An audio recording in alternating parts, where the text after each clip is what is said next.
And we are live. Good evening, everybody, and welcome to Mishnah Mastery. As we continue with Masechet Middot, we are going to be covering, please God, chapter 3 and chapter 4. And if we're lucky, we will even cover the final chapter, chapter 5. But let's crack on. Let's get the words up on the screen so that everybody can follow along inside. So here we go. Hopefully everybody can see that. And let's get ourselves underway. Just give me a heads up if my camera freezes, if my microphone freezes, if anything happens to the technology. Please do give me a shout because it sometimes lets me down. So, chapter 3, we are going to now be detailing the inner structure of the Azara, of the courtyard, which, as we'll see, is going to be 187 amot by 135 amot. So, chapter 3, Mishnah 1. Mishnah Aleph, here we go. HaMizbeach haya shloshim ushtaim al shloshim ushtaim. The Mizbeach, the big altar where the sacrifices were done, it was a three-leveled structure. There were 3 squares that were on top of each other, and each one was recessed. Each one got smaller as you went up. So the Mishnah tells us that the base of the Mizbeach was 32 by 32 amot squared. And it had a height of 1 amma. Ala amma, that's what the Mishnah says. It goes up an amma. Sorry, I should probably be in English for you guys there. It would rise up 1 amma, and then the chanas amma. And then there would be 1 amma on each side of a recess. Zeh hayesod. That is the base, the lowest box, so to speak, of the external altar.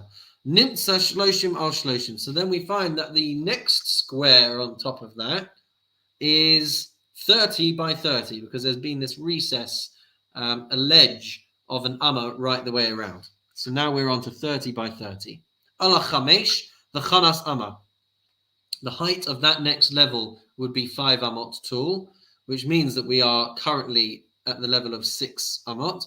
The chanas amma, and then it would go in 1 more amma with another ledge. Zeh hasovev.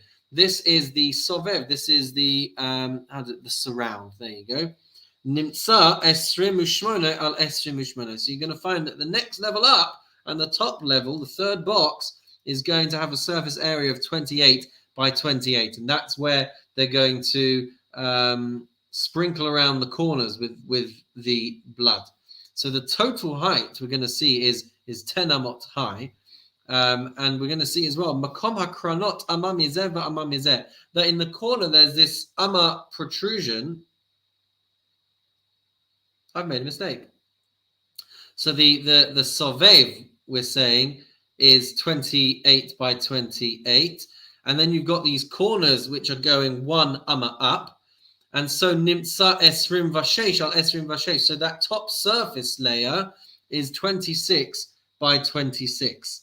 That's the walkable space for the top. But we'll see that makom hiluch raglei hakohanim, that the space that the kohanim were able to walk, amma mizeh va'amma mizeh. There was also kind of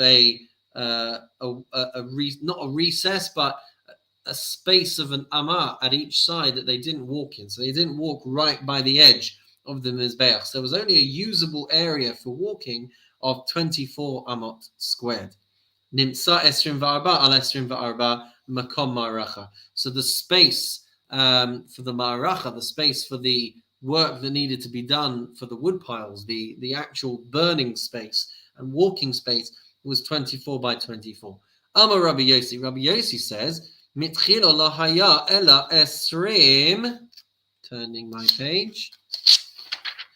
Ushmone al esrim ushmone. That actually the starting point for Rabbi Yossi, the complete area, was 28 by 28. Kones va'ola b'midazah. And so once you work your way up the structure, you're left with a floor space of 20 by 20. Ad shenimtza makom ha'ma'aracha esrim al esrim. So that means that the space for the wood pile, the usable space on the top surface, was 20 by 20. And when the people came back from exile, Hosifu alav arba amos min hadarom, they added 4 amos on the southern side, va'arba amos on the western side, kamin gama, like a rectangle, it says there. So it was, I guess, a bit skewed on one or on two of the directions. And that's the opinion of Rabbi Yossi. So for Shlomo HaMelech in the first Beis HaMikdash, it was a smaller Mizbeach.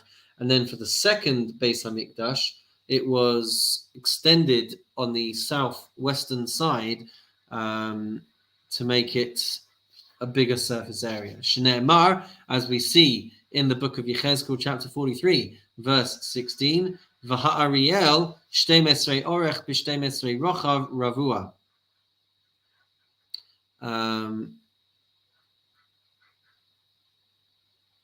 So V'ha'ariel, which is where the fire would burn, was 12 lengthways and 12 widthways in a square. So asks the Mishnah, Yachol she'eino ela shtei mesrei al shtei mesrei. So is that to say that it was only 12 by 12?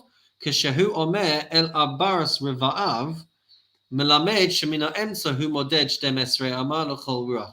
What it means is that when the verse says 4 equal sides, it means that from the middle of the Mizbeach, you would have 12 amot in each direction. V'chut shel sikra chogra, so that would give you a surface area, as we said, of 24 by 24 total. V'chut shel sikra chogra va'emsa, and around the outer perimeter of the middle of the Mizbeach, there was a red painted line, lahavdil bein adamin ha'elyonim ledamin hatachtonim, which would be the indicator, the separator between the area where people would need to sprinkle blood if it was required on the upper part of the Mizbeach, and blood which was required for sprinkling on the lower part of the Mizbeach. You had this red painted band around the outside of the Mizbeach. And this foundation, the lowest ridge, ran around the whole northern side and the whole western side. And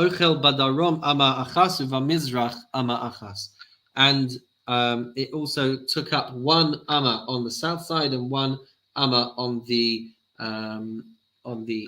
east side as well. Mishnah base. So says the Mishnah, Uva Keren Ma'aravis Deromis, on the southwestern side, which in our picture is the top right of the Mizbeach, if we're holding that diagram upwards. So on the southwest side, Hayu Shnei Nekavim, there were 2 holes, and you can see those 2 holes as 2 little black circles in that diagram. Kamin Shnei Chatamin Dakin, which were like 2 small nostrils. Shehadamim hanitanin al yisod maravi v'al yisod dromi yordin bahenum is arvin ba'ama. And they were for blood to be poured down. So when blood needed to be poured down the western foundation and the southern foundation, it would go down these pipes and it would mix with the ama, with the channel, the drain that ran through the Azara, the Yotzin Nachal Kidron, and then it would continue flowing out to the Kidron Valley, the Kidron Wadi. So that was a functional draining system that was built into the Mizbeach. Mishnah Gimel.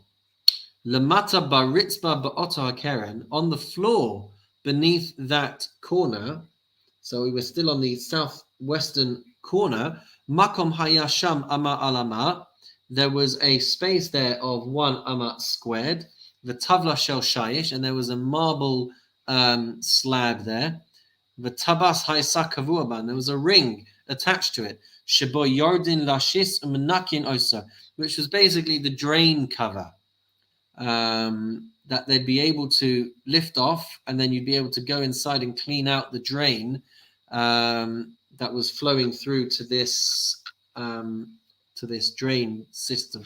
V'chevesh haya lidromo shel mizbeach, and there was a ramp on the south side of the mizbeach.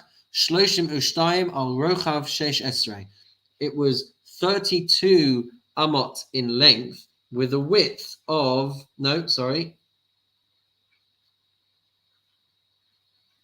a height it should be, no?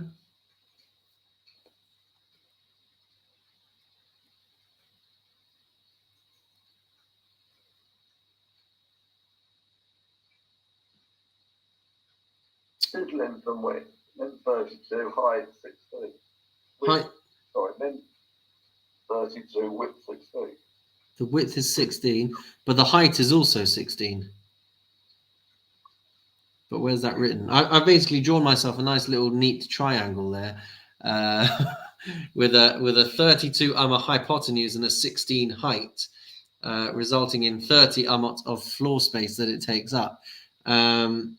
When you work out the trigonometry, I was just surprised because it caught me off guard not to see the height. But yeah, so the width of the altar is 16. But yeah, I was expecting it to give me the height there. Anyway, Uravucha Haisalo b'Marava, and it had a window, a square window on its western side. Shesham hayunosnim psulei chatas va'of, and that is where they would place disqualified bird sin offerings. So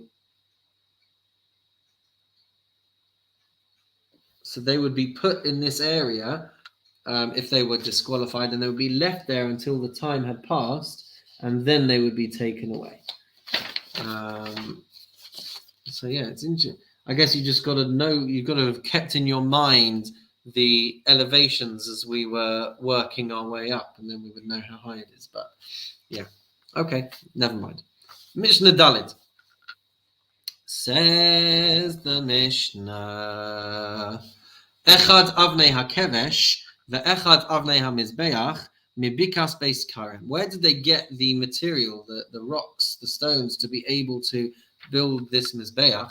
So the stones for the ramp and the stones for the altar were taken from the valley of Beit Kerem, because these were very smooth stones. V'chofrin lamata mehabusula, and they would dig a bit further down than the surface level. They would go into the previously untended soil, the untended parts of the ground. Umeviim misham avanim shleimus, and they would bring whole stones, shelo hunaf aleihem barzel, which will have never had any iron implements used against them. Shabarzel posef benegia. Posel benegia, because the iron will invalidate and disqualify these stones just by mere contact. Uvifkima lechol davar, and truth is, anything could disqualify these stones. Nifgama achas mehen hi psula v'chulan ksheros. If one of these stones became disqualified, only that stone would become disqualified, and the rest would still be fit for use. So as long as these stones that they were bringing had never had any work done to them, had never had any implements used to chip away or hammer away at them, they could be used for the altar. And we'll see the reason, I think, for that shortly. Yes. Twice a year they would be whitewashed with lime. Achas b'Pesach v'achas b'Chag, once at Pesach time and once at Sukkot time.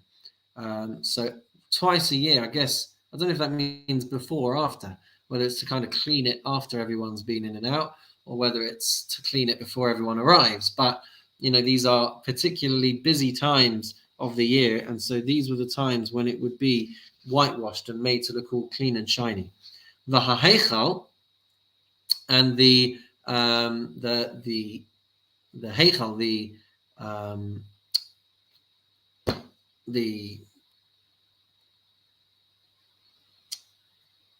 that translates it as sanctuary. Okay, that'll do. The sanctuary, which is where the menorah and the shulchan and all of those pieces of furniture were. So Pam Achas Pesach, that would be cleaned once a year on Pesach and whitewashed down, because that area that you won't expect to find much blood going in there, so it didn't need to be cleaned as often. Rabbi Omer, Kol Erev Shabbos Melavnin no Samba Mapa Mipnei Adamim. Rabbi says that once a week on Erev Shabbos, you would at least be washing the floor and cleaning off all of the blood so that it looks a bit presentable. Lo haya sadin osan bechafim shel baza, but you wouldn't use a metal iron spatula to well, I've translated as spatula. The screen there translates it as trowel. So you wouldn't be using a metal implement to lay this plaster. Shema yiga v'yifsol, in case the iron, the metal touches it and disqualifies it. Shabarzel nivra lekatso yamav shaladam. So this is the reason for both the altar and for the stones. Iron, steel, metal was created right back in Parashas Bereshis. It was created with the intention of ending and shortening the days of people, because it was used to create weaponry. But the Mizbeach, the altar, was created to prolong people's lives. And so it makes no sense that you would use something which was designed to end a person's life or shorten a person's life, and that's what you're using on something which is designed to prolong a person's life. And that's why we wouldn't use metal implements to do this work. This is also a similar reason, by the way, there's an idea that we don't cut tzitzit strings with a metal pair of scissors. It's a similar kind of thing, because tzitzits are there to prolong a person's life. And so if you've got frayed ends and you want to be able to snip them off, so people recommend that you use a pair of ceramic scissors or a ceramic blade to be able to cut off the tzitzit, because using a metal blade, which is metal was designed originally to be something that would shorten a person's life. So tzitzit, which are there to prolong a person's life, you shouldn't use metal on that. Similar kind of idea. Mishnah Hey. So we're moving away now from the altar, and we're heading over to the Beit HaMitbachayim. If on our diagram it's underneath, lower, the Mizbeach. Direction-wise, we're heading north. So the Mishnah says, "V'tabaot hayu litzfon Mizbeach." North of the Mizbeach, there were rings, and the rings were used to lock animals in place. Shisha sidarim shel arba arba. There were 6 rows of 4 rings. V'yesharim alba shel sheish sheish. And some say there were 4 rows of 6 rings. Either way, each mishmar, each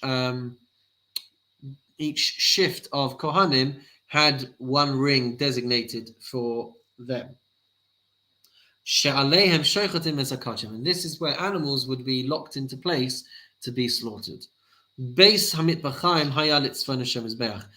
area of slaughtering was to the north of the altar. And on this space as well, there were 8 small pillars. So if we look now in our diagram, we've got those kind of curved shapes which represent the rings, and then underneath that we've got some rectangles and some squares, and those squares with the circle inside are the pillars. So that's 8 pillars, 8 short pillars. Uravin shel erez al gabehem, and they have got cedar boards on top of them.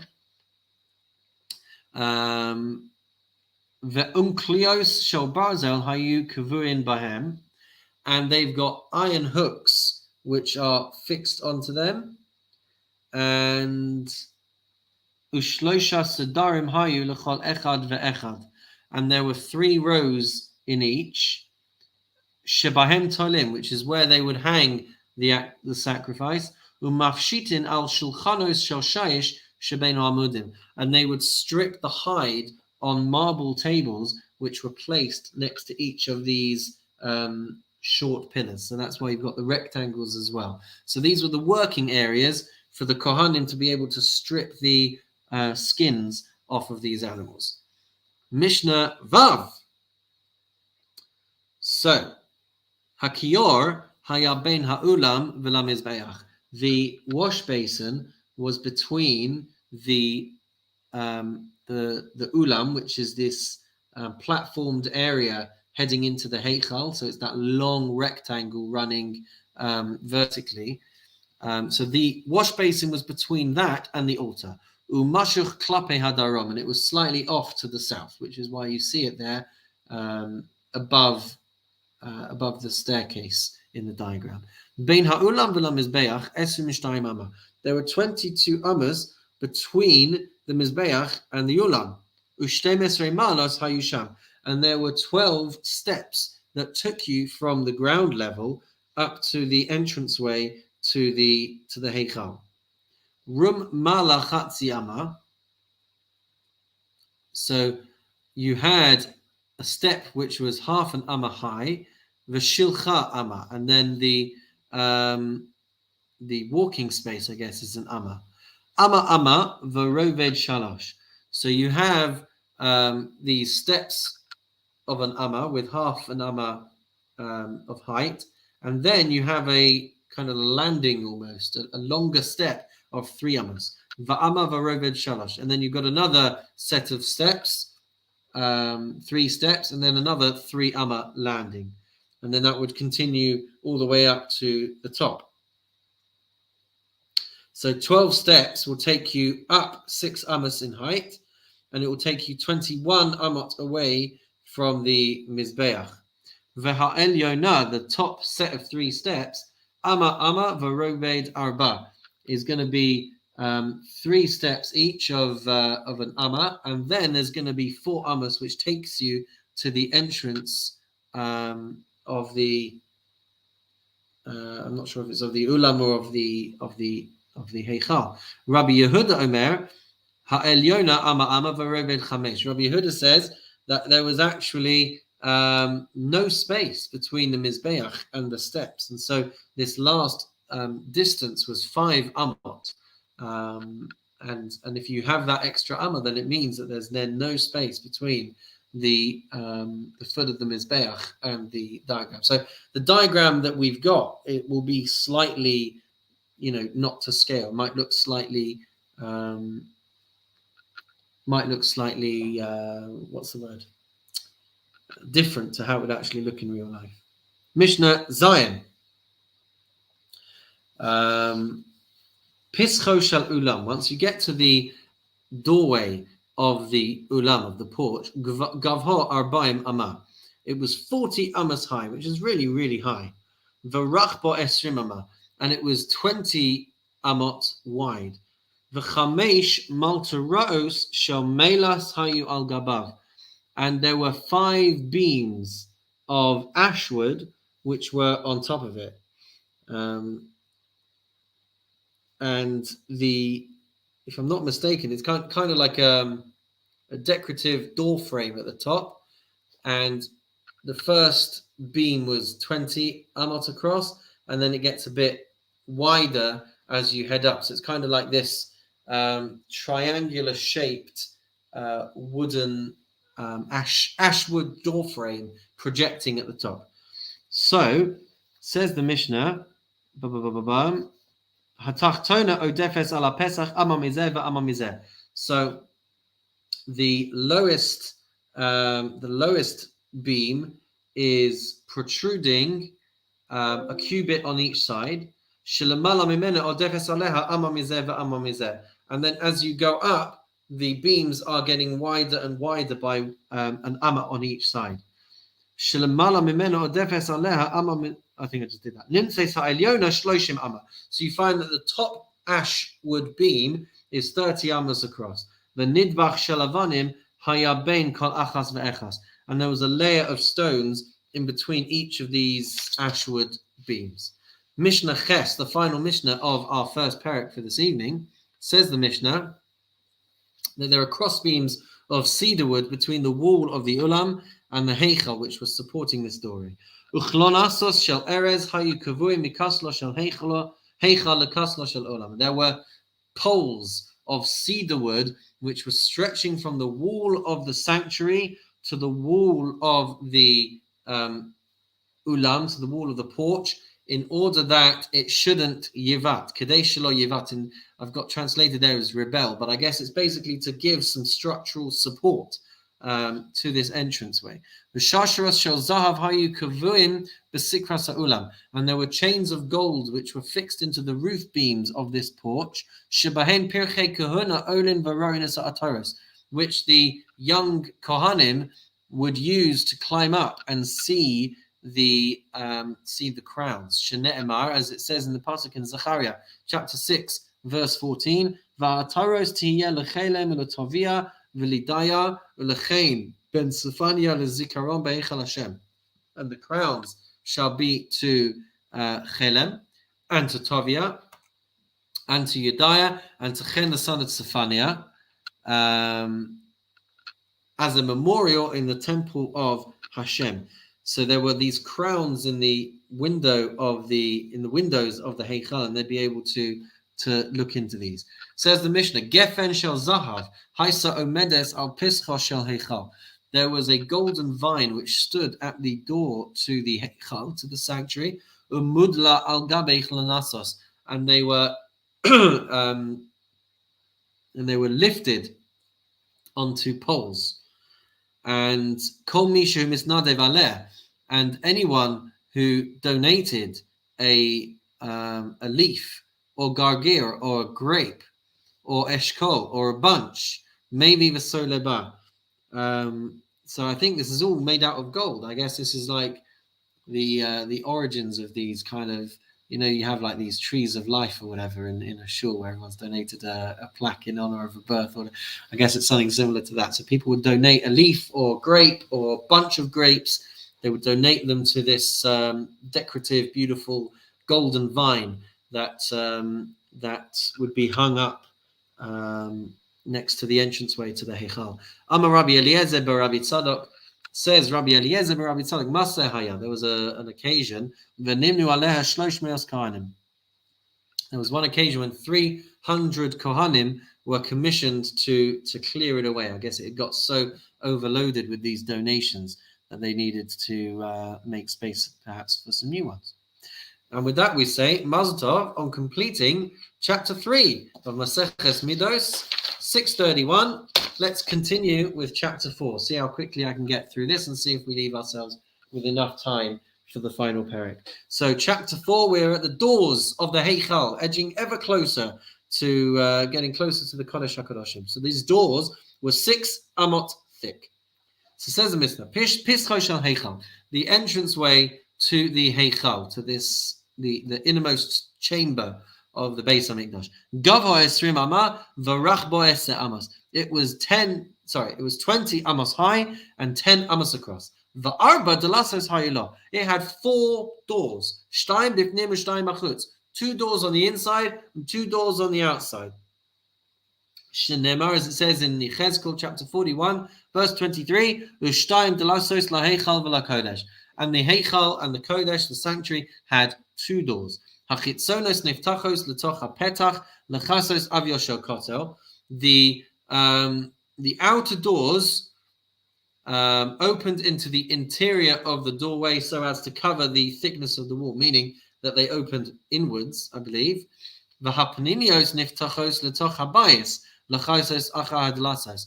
And the inner doors opened inwards as well, and they covered the space behind the doors. I guess they opened and swung right the way around. Shakol habayis tuach bazahav. The whole bayis, the whole building, the whole of the temple was overlaid with gold. Chutz me'achar hadalasos, except for the space behind the doors where these doors would open up. Okie dokie. Rabbi Yehuda Omer b'toch hapetach hayu omdos. Rabbi Yehuda says that they stood within the doorway. Uchumin itztoramita hayu v'nikpalos la'acharehen. So I think what he's saying is that there was a space to be able to stand in between these doors, and the doors were on their own hinges as well. So it was almost, oh, come on, help me with the name. I think that's what it's saying. Like garden doors, which there's a name for them. I can't think what it is. Cascading doors. But I can't think what they. There were French doors, but it isn't. It's not what it's talking about. It's not saying that there were like these hinges in the middle of the door and they folded into themselves. Right, but that's not French doors. Sorry, no, that's cascading doors. That's what I'm thinking. Cascading doors. They don't have another name? I think that's it. I can't remember. Cascading door? That doesn't sound right. It's going to come to me. Elu shtei amos umechetza ve'elu shtei amos umechetza. Each of them were 2.5 amos. Chatzi amma mezuzah mikan, v'chatzi amma mezuzah mikan. And then that leaves an extra amma, which divided on each side is half an amma for a doorpost on one side and half an amma on the other side. Shnei amar u'shtayim delasos ledelasos shtayim musabos. And the doors had 2 leaves apiece. Delasos shtayim ledeles achas u'shtei delasos la'acheres. The doors had 2 leaves apiece, 2 turning leaves, 2 leaves for the one door, 2 leaves for the other. So I believe that's what we're saying, that it's like these cascading doors that would open up. So these doors would fold into themselves, according to Rabbi Yehuda. Mishnah base. If this sounds familiar to you, you paid attention in Maseches Tamid. It's because it's the same text that we saw over there. It says the Mishnah. Ushnei pishpashin hayu la l'shar hagadol. So this great gate had 2 small doors. Echad b'tzafon ve'echad b'daram. One to the north and one to the south. Sheb'daram lo nichnas bo adam me'olam. No one ever went through the south door. Va'alav hu mefarash al yidei Yechezkel. And about this door, it was stated in the book of Yechezkel, Shneimar, in chapter 44, verse 2, Vayomer Elai Hashem Hashar Hazeh Sagur Yihiyeh Lo Yipasech Ve'ish Lo Yavobo Ki Hashem Elokei Yisrael Bavo V'haya Sagur. The pasuk says, and the Lord said to me, Hashem said to me, this gate shall be shut, it shall not be opened, neither shall any man enter in by it, for the Lord God of Israel has entered in by it, and therefore it needs to be shut. Natal Esamafteach Ufasach Esa Pishpash. So the Kohen would take the key and he would open the northern door first thing in the morning when he needs to go and clean out the menorah, v'nichnas lahata, and that would be the entrance that he takes. So in our diagram, hopefully we can see that there's 2 slits either side of the doorway in the thickness of the wall. There's 2 slits, one to the south side and one to the north side. So the lower one in the diagram, which is the north side, that would be the entranceway where the Kohen would go in, and that would take him into a taf aleph. It's like a compartment, a small chamber.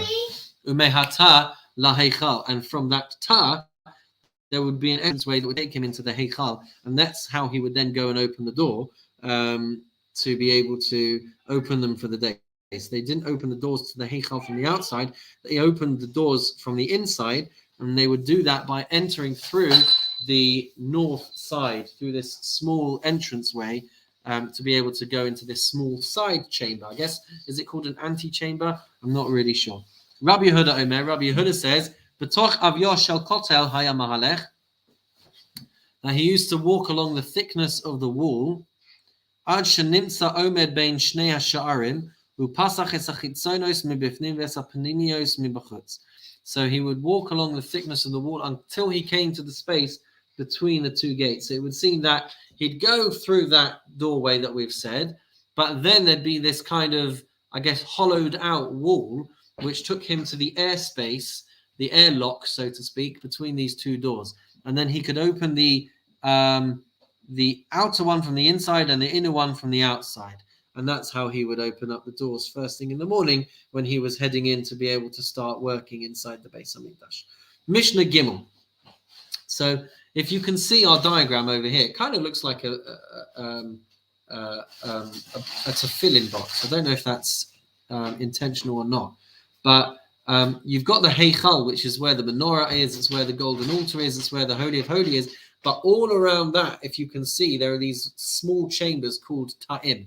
So the Mishnah says as follows, that Ushloshim Ushmona ta'im hayusham. There were 38 ta'im. There were 38 small chambers or cells, as it translates it on the screen there. And actually, there were 3 floors of chambers. So the Mishnah says, Chamisha Sabbat Safon, there were 15 on the northern side, 5 on the ground floor, 5 on the middle floor, 5 on the top floor. Chamisha Sabadarom, and there were 15 on the south side. So 5 on the ground floor, 5 on the middle floor, 5 on the top floor. Ushmona b'ma'arav. But on the western side, which is the right of our diagram, there were 8, because there were 3 on the ground floor, 3 on the middle floor, but only 2 on the top. Shibatzafon v'shibadarom, chamisha al gabe chamisha. There were 5 on top of 5, chamisha al gabehem, and 5 on top of them. V'shiba ma'arav, on the west, shlosha al gabe shlosha. There were 3 on top of 3, ushnaim al gabehem, and there were 2 on top of those 3. Each one had 3 entranceways. There was an entranceway to be able to connect to each of the other chambers on each side. And then there was one that was almost like an attic access to take you up to the next floor. V'keren mizrachis. So, and basically, I believe these chambers were to enable access around the perimeter of the heichal, so that people could move around, so that if workers needed to go and do work to the heichal, they'd have access to move around freely. And we're going to see in a minute that there was a way of accessing the Holy of Holies through these chambers, through these little secret passageways, as it were, to be able to enter into the airspace of the Holy of Holies. So the Mishnah says, V'keren mizrachis Sophonis, on the northeastern side, which in our diagram is kind of the bottom left side, Hayu chamisha psachim. So that bottom left that bottom left chamber had 5 entranceways. So you've got, in the thickness of the walls, you can see 3 of them there. And then there's one on the right that takes you into the next chamber, and then there would be one at the top as well. So echad lata min hayamin, one to the next chamber, ve'echad lata she'al gabav, and one to the ta that would be above it, ve'echad lemesiba, one would take you into the mesiba, which is kind of this ramp that it's almost like the staircase that takes you up to the next floor.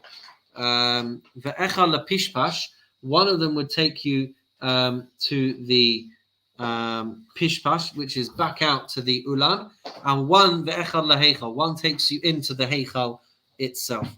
I don't know. In my mind, I can always picture like the behind the scenes parts like Belmont Shul and stuff like that. Going behind the Aron Kodesh, the fire escapes that often take you around the backs of the building. That's how I picture these ta'im running around the heichal of the Beit HaMikdash. Mishnah Daled. So the width of the ta'im would get bigger as you went higher and higher, because the thickness of the walls got thinner and thinner. So the Mishnah says, Hatachtona chamesh, the lower floor, the lower ta, would have a surface area, as it were, of 5 amot, veroved sheish, and then it would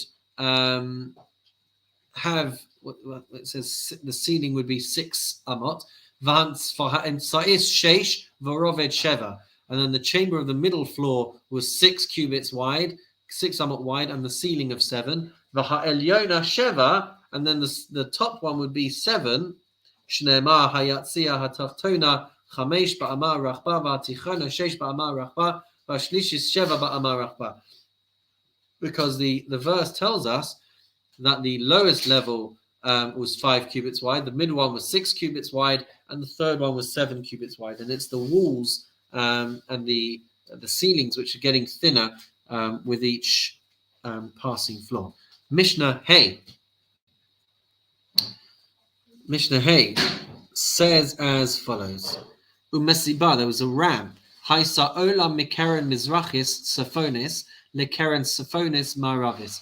So we can see that as a thin rectangle running along the bottom of the diagram that would take them from the northeastern side to the northwestern side, and that would allow you shabahayu olim legagos hataim, and that would allow you to go up floors to the next level of these ta'im. What's interesting is, we're not there yet. No, we're not there yet. When you got to the top of the Mesibah, you would be facing the west side. Hilech al kol pnei hatzafon. You could walk along the whole northern face ad shehu magil marav, until you came to the westernmost side of this place. Higil marav, and when you got to the west side, v'hafach panav ledaram, so you would turn left, as it were, to be facing south. Hilech kol pnei marav ad shehu magil ledaram, and then you could walk right across the width to the south side. Higil ledaram. And then you would turn and face the east side, and then you could walk the whole south side as well. Ad shehub magia lepischa shel aliyah, until you got to the top most upper, the attic part of this area. Shepischa shel aliyah pasuach ladarom, and then the attic side, the uppermost side, would open to the south. Ubapischa shel aliyah hayu shnei chlonosos. There would be two posts at this entranceway to the top. Shel erez, made out of cedar wood. Shebahen ayu olin legaga shel aliyah, and that was how you would then have a ladder.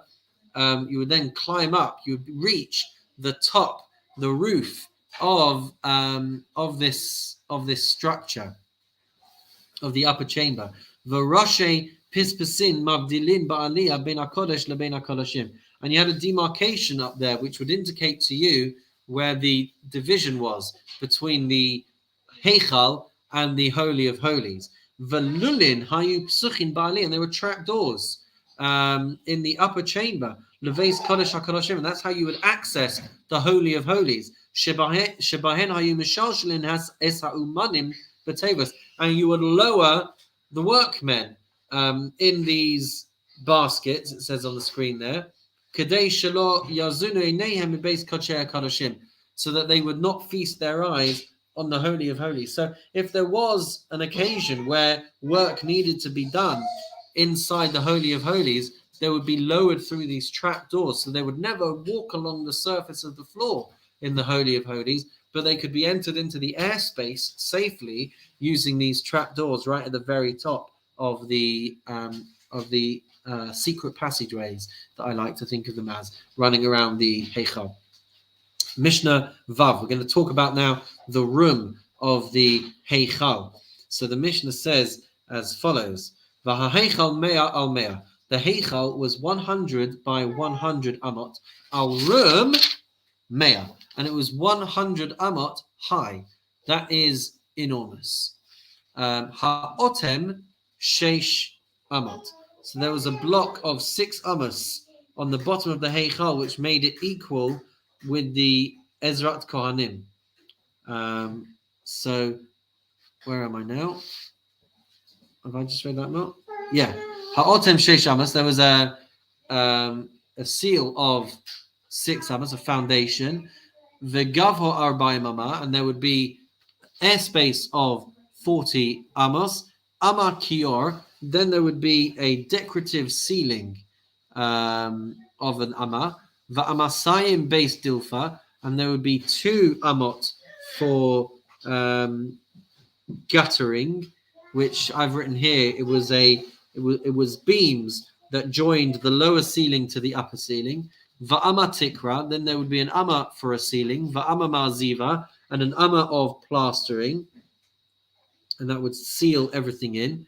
V'gova shel aliyah arba'im amma, and then the the airspace above that was another 40 ammas.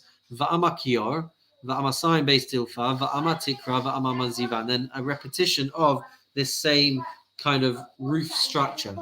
V'shalosh amos markeh, and then there would be 3 amos for a markeh, which is a protective rim around the roof. Va'ama kale orev, and then on top of that you had spikes which would stop birds from landing on top of the Beis Hamikdash. Rabbi Yehuda Omer, lo haya chale orev ole min amida. You didn't have the spikes. I think that's what the spikes are for. There were studded steel pegs to get rid of ravens. So yeah, they are. So Rabbi Yehuda says you don't count the spikes in the measurement. Ela arba amos hayamarke, but this protective area around the rim of the roof was 4 cubits, and then the spikes were on top of that. Mishnah Zayin. Mea Mizrach Lema'arav Mea Ama. From the eastern side, the outermost part of this structure on the east to the west, so from right to left, from left to right on our diagram, was 100 amas. Kotel ha'ulam chamesh. The thickness of the ulam, need to scroll down, the thickness of the porch was 5 cubits. V'ha'ulam achas esrei. And then the airspace, the floor space of the ulam was 11 amot. Kotel ha'heichal sheish. Then you had the thickness of the wall of the heichal was 6. V'tocha arba'im amah. And inside there was 40 amas of airspace. Amatraxin, then the curtain, the divider between the Heichal and the Kodesh HaKadoshim, the Holy of Holies, was 1 amma. The Esrim amma, base Kodesh HaKadoshim. And the floor space of the Holy of Holies was 20 ammas. Kosel HaHeichal sheish. Then you have another wall of 6 ammas thick. Vahata sheish, floor space of one of these ta'im was 6. The Kosel Hata chamesh. And then the outermost wall on the western side was 5 amot thick. So that's 100 amot from start to finish, and the breakdown of the thickness of the walls, it's so precise, it's amazing. Minat Safon Daron, from north to south in our diagram, bottom to top, Shivim amah, it was 70 amas. Kotel Amasiba Chamesh, the thickness of the wall that took you into that ramp that took you up to the top floors would be 5. V'amasiba Shalosh, the width of the Mesiba would be 3. Kosel Hata Chamesh, the thickness of the wall into the next chamber would be 5. Vahata Sheish, the floor space of the Ta is 6. Kosel HaHeichal Sheish, then a wall which was 6 amas thick, which would take you into the floor space of the Heichal, V'tocha Esrim Amah. And whereas before the length of the Heichal had 40, the width of the Heichal is only 20. Kosel HaHeichal Sheish, then a wall of 6 amas, Vahata Sheish, and then a cell block there of 6. The Kosel Hasa Chamesh, and then the next part of the structure was a wall which was 5 amas thick. And then Ubeis Haradas Hamayim Shalosh amas. Then there was a space there, the equivalent of our Masiba on the other side. There was a place for water to be able to drain from the roof down to the ground level. There was a drainage area of 3 amas. Vakosel chamesh amas. And the outermost wall was 5 amas. Ha'ulam odef alav chamesh esrei amma min hatzafon v'chamesh esrei amma min hadarom. If you can see on our diagram, you know how I said it kind of looks like a tefillin box. So the length, as it were, that we can see in our diagram of the ulam is 15 amos longer at each side compared to the heichal. V'hu haya nikra beis hachalifos, and this area was called beis hachalifos. So this was space where they would leave the slaughtering knives. Shisham gonzim and sakinim. That's where they would store the knives that the Kohanim used for shchita. V'ha'heichal tsar me'acharav, and the heichal was narrow behind. V'rachav milafanav. So this whole structure is narrow at the back and it's wide at the front. V'dome la'ari, to give this impression, to make it look like, to represent how a lion is shaped as well, in the sense that the face, the head of the animal is narrow, and then it has this big mane, which gives it this additional size, makes it look bigger from the front than it would do from behind. That was the same with the Heichal of the Beis Hamikdash. Shene'emar, as it says in the book of Yeshayahu, chapter 29, verse 1, Hoi Ariel Kiryas Chana David. Ariel, the city where David encamped. So Ariel means a lion. So the Beis Hamikdash resembled in this way, symbolically, it represented a lion. And the Mishnah says, Ma ha'ari tza me'acharav v'rachav milafanav. Just like a lion is narrow from behind and wide from the front, af ha'heichal tza me'acharav v'rachav milafanav. So too, the heichal is narrow from behind and wide from the front.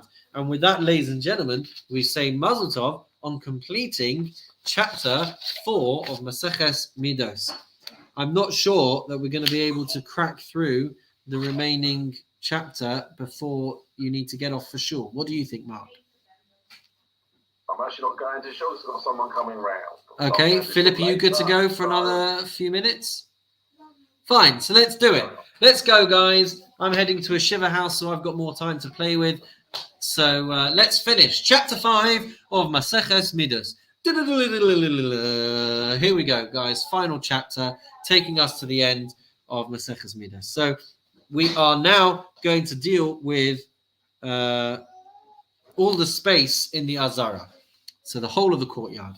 Says the Mishnah, Kol ha'azara haisa orech 187 arochav 135. The size of the courtyard was 187 amos long by 135 amos wide. Min mizrach lema'arav, from east to west, on our diagram left to right, 187. It was 187. And now it's going to break it down for us. So once we've gone up that circular, that semicircular staircase, and we enter into the Ezras Yisrael, so there's 11 amos, which is where Bnei Yisrael would be able to walk. Then there's 11 amos for the Kohanim to be able to walk. HaMizbeach 32. The Mizbeach is taking up 32 amos from left to right. Bein ha'ulam v'lamizbeach 22 amma. Between the altar and the ulam, there's 22 amos, which we said is the staircase. Ha'heichal 100 amma. The heichal is taking up 100 amos.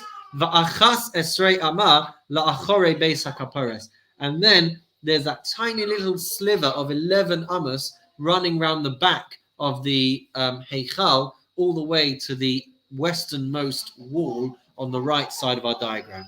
Mishnah base. I'm sorry, I'm going to have to duck out. The people have arrived, but I can't. Oh, you're catching up. Okay, no problem. Min just to give you the ease to which to act. They are 52 minutes in. So just jump forward to 52 minutes, and you'll hear this conversation taking place. Mishnah base. Take care. Mazel tov in advance on completing Maseches Middot.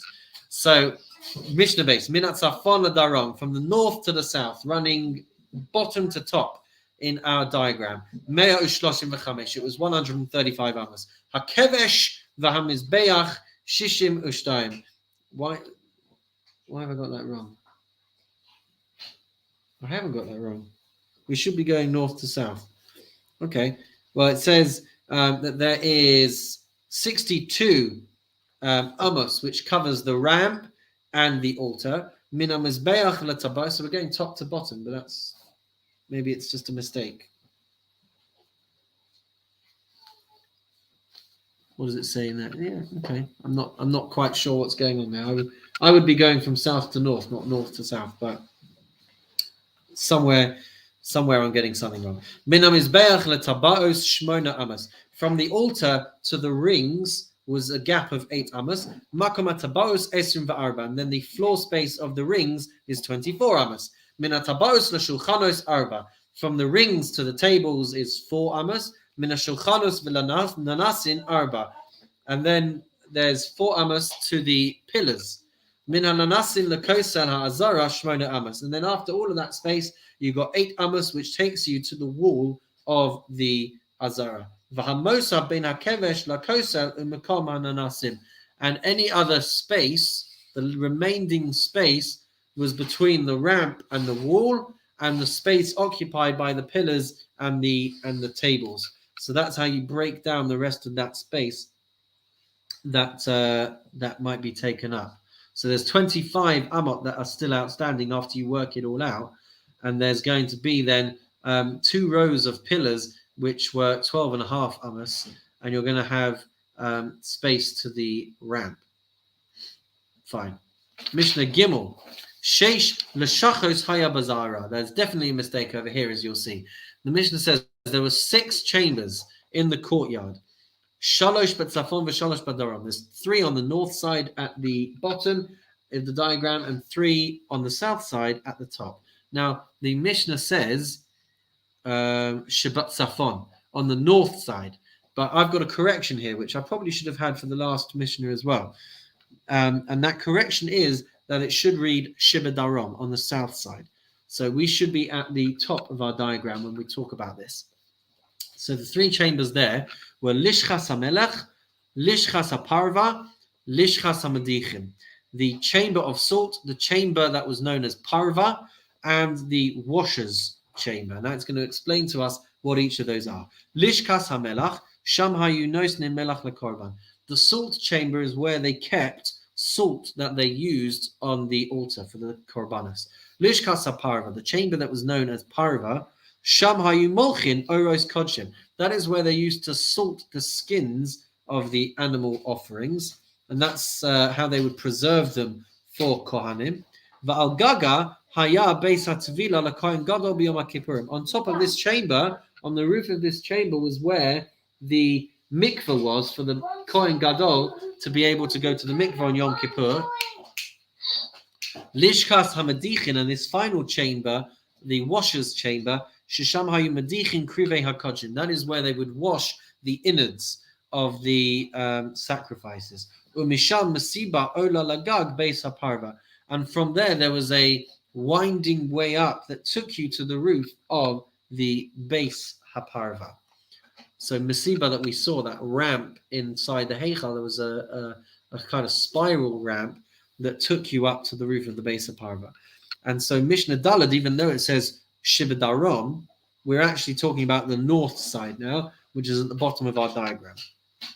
So on the bottom of our diagram, Lishkas HaEitz, Lishkas HaGola, Lishkas HaGazis. There was the chamber of wood, the chamber of Gola, which we translate on the screen there as chamber of exile, and Lishkas HaGazis, the chamber of hewn stones. It's going to explain to us what each of these did. Lishkas HaEitz, the chamber of wood. Amar Rabbi Eliezer ben Yaakov. Rabbi Eliezer ben Yaakov says, Shachachti mehai sameshomeshes. You know what? I've forgotten what it was used for. Abba Shaul says, Lishkas Kohen Gadol. This was the chamber for the high priest, for the Kohen Gadol, which I believe is where he studied it for the 7 days before Yom Kippur. Vehi haisa achorei shtehem. And the other rooms, no, his chamber was behind the other two chambers, V'gag shloshtan shava, but there was one roof for all three of them. So the other rooms were next to each other, and it was considered kind of outside of the airspace of the Beis HaMikdash, and that was where the Kohen Gadol would sit and would sleep and would spend his time. Lishkas Hagola, the chamber of exile. Sham Hayabor Kavua. In that room, in that chamber, there was a fixed pit, a fixed cistern, as it says in the screen on the screen there, and it would store water to be able to wash things in the courtyard. Vagalgal nasun alav, and there was a pulley system. Is that right? Vagalgal, where am I on the screen? With a wheel over it.